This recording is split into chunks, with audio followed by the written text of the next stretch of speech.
Hi, this is Jeff Cartwright from Best Hypnosis, and this is the instructions for the 4 steps of the pre-shot routine. Now, the first step of the pre-shot routine is to actually go ahead and be the caddy. And in this particular shot, it's a tee shot on a par 4. I have more than enough room to use a driver, and I know what my driver distance is.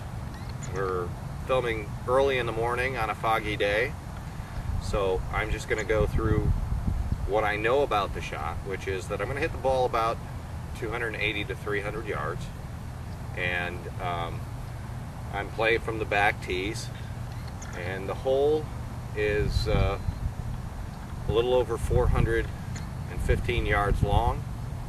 So if I hit it to 300 yards, I'll be about 115 yards out, which is a very good pitching wedge distance for me, maybe even a gap wedge. So I've taken the calculations, I've eliminated the doubt that goes with what I'm planning on doing with this shot, and then I'm going to go to step 2. So I'm going to tee up my ball.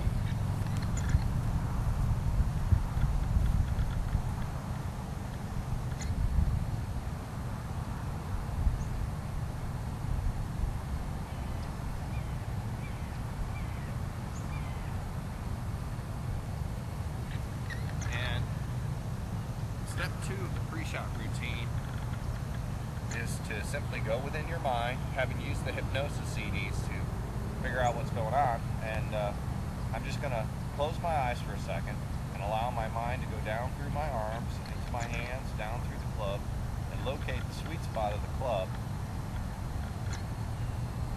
in my mind. Okay, now that I've done that, step 3 is to take the 3 swings, stand behind the ball, and visualize the shot. Stand behind the ball, visualize the shot. I know I want to take it right at those trees, even though I can't even see the fairway. I'm going to take it right down that tree line, and then take my 3 swings. First swing is to use my arms up. Second swing is to use that visualization, that feeling of where the sweet spot is. Put that sweet spot right down that line. And then the third one is to think about perfect contact.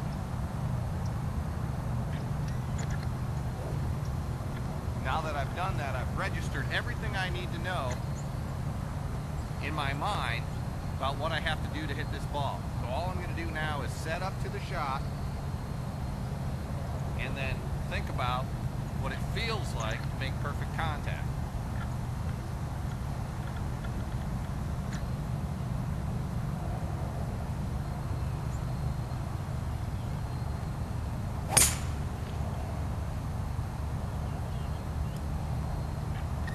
And that ball went exactly where I imagined it would go, and in a moment we're going to take the camera out there and we're going to find the ball. I can't actually see where it landed because the fog's so thick this morning,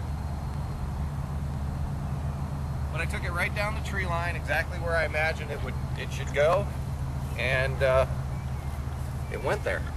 And that's because I programmed into my mind all of the positive aspects of the shot. All right, let's go down there and see where it went.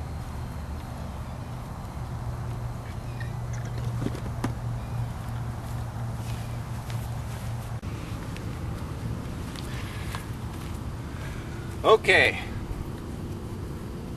well, the ball landed a little short of the 150 marker. I imagine that it got slowed down quite a bit. I've been waiting for about 20 minutes because the fog has gotten worse. I can't actually see the green right now, but I don't need to. As a matter of fact, I can see kind of the shadow of the flag itself, which gives me a line to where I need to hit the ball.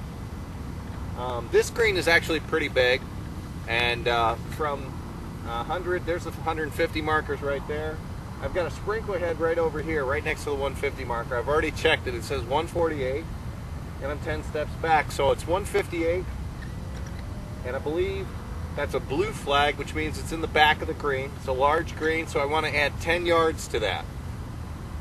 So we got 168 yards. Now ordinarily I'd be carrying my little booklet, which I forgot to bring this morning, but I'd check to see which club, just to register in my mind and remove doubt, exactly what club I use at 168 yards.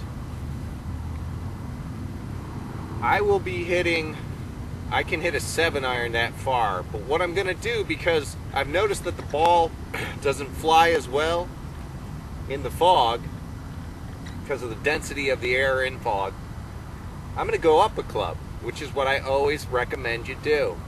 If there's any kind of condition that inhibits the ball's flight, you go up a club and just take an easier swing.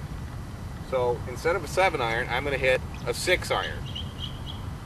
And that's an eagle, bald eagle in the background. So I got my 6-iron. I know about where I want to hit the ball. And what I'm going to do is I'm just going to go through the 4 steps of the pre-shot routine one more time. And the first thing I'm going to do, of course, is be the caddy, which I've already done. It really didn't take that long. I'm next to the 150 marker. I'm in the fairway, which is what you really want to do on your tee shot. It doesn't matter how far you hit the ball, you want to be in the fairway. So I go 168 yards. I figured all my stuff out. There's really no wind, but there's a lot of fog.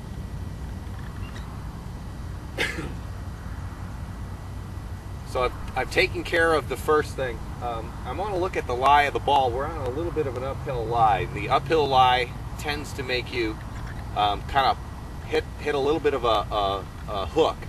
Actually, this isn't going to be a hook. I'm going to hit it dead straight because I know how to counter the hook. What I'm going to do is I'm just going to set the ball square right in the middle of my stance and hit it as crisply as possible. And of course, because I register in my mind that I'm going to hit the sweet spot, I'll hit it pretty cleanly. So step 1, be the caddy. I figured out all the elements of the shot. Step 2, connect with the sweet spot of the club. So I'm going to close my eyes. Once again, imagine taking my mind down through the club and right into where the sweet spot of the club is. And now that I've got that registered in my mind, step 3 is to stand behind the ball, visualize the shot. It goes right there. And now I can't, the fog has gotten so thick I can't even see the green. I don't need to. Take your 3 swings. First one, just loosen up. And the second one, just register that sweet spot down the line of the club, or the shot.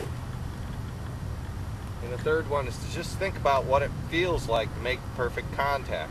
I'm going to imagine a past time that I've made perfect contact.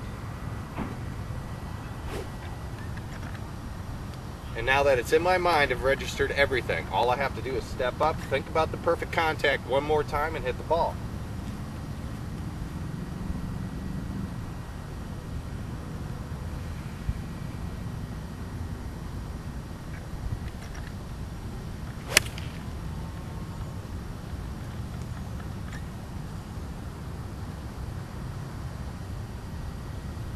That was pretty good. Let's go up there and find the ball. I didn't bring any sand, so I can't fill that hole in.